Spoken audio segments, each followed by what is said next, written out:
राजस्थान में पंचायत चुनाव से पहले राजनीति के चर्चित और बेबाक नेता भगत सिंह सेना सुप्रीमो नरेश मीणा एक बार फिर बहुत बड़ी कानूनी मुसीबत में फंस गए। टोंक के बहुचर्चित एसडीएम थप्पड़कांड मामले में राजस्थान हाईकोर्ट से मिली सशर्त जमानत को टोंक की SC/ST कोर्ट ने रद्द कर दिया है। और अब ताज़ा अपडेट ये है कि नरेश मीणा खुद नगर फोर्ट थाने पहुंचकर पुलिस के सामने सरेंडर करने जा रहे हैं। लेकिन बात सिर्फ जेल जाने तक सीमित नहीं है।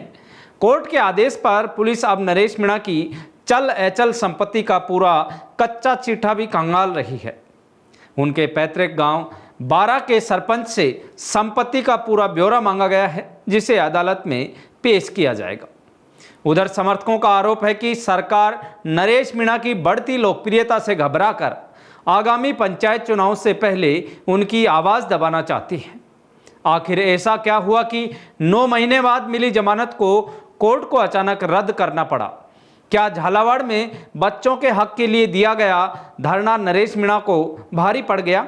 आइए समझते हैं इस पूरे घटनाक्रम की इनसाइड स्टोरी। नमस्कार, आप देख रहे हैं जागो इंडिया जागो। पूरा मामला 13 नवंबर को देवली उनियारा विधानसभा उपचुनाव के दौरान टोंक के समरावता गांव से शुरू हुआ था। गांव को उनियारा उपखंड में शामिल करने की मांग को लेकर ग्रामीण मतदान का बहिष्कार कर रहे थे। वहां निर्दलीय प्रत्याशी के रूप में मौजूद नरेश मीणा ने 3 लोगों से जबरन वोट कराने का आरोप लगाते हुए एसडीएम अमित चौधरी को थप्पड़ जड़ दिया था। इसके बाद पुलिस ने नरेश मीणा समेत 60 से ज़्यादा लोगों को गिरफ्तार किया। 9 महीने जेल में बिताने के बाद राजस्थान हाईकोर्ट ने नरेश मीणा को इस शर्त पर जमानत दी कि वे जेल से बाहर आकर कानून का पालन करेंगे और किसी अन्य आपराधिक या विवादित गतिविधियों में शामिल नहीं होंगे। लेकिन झालावाड़ के पिपलोदी स्कूल हादसे के बाद कहानी में नया मोड़ आ गया। झालावाड़ हादसे में 7 बच्चों की मौत के बाद नरेश मीणा SRG अस्पताल के बाहर धरने पर बैठ गए। वहां पुलिस ने उन्हें हिरासत में ले लिया। नगर फोर्ट थाना पुलिस ने इसी गिरफ्तारी को आधार बनाकर SC/ST कोर्ट में अर्जी दी कि नरेश मीणा ने हाईकोर्ट की जमानत शर्तों का सीधा उल्लंघन किया है। न्यायाधीश आरती माहेश्वरी की अदालत ने पुलिस की दलील को मानते हुए नरेश मीणा की जमानत रद्द कर दी।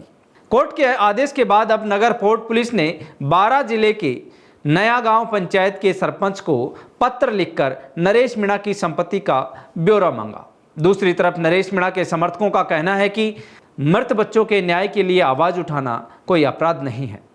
सरकार पंचायत चुनाव से पहले विपक्ष और गरीबों की आवाज को दबाने के लिए सरकारी तंत्र का दुरुपयोग कर रही है। समर्थकों द्वारा जारी कार्यक्रम के मुताबिक नरेश मीणा जयपुर से रवाना होकर टोंक के रास्ते नगर फोर्ट थाने पहुंचकर सरेंडर करेंगे। 9 महीने बाद बाहर आने के बाद दोबारा सलाखों के पीछे जाने का ये मोड़ नरेश मीणा के राजनीतिक भविष्य के लिए एक बड़ा झटका माना जा रहा है।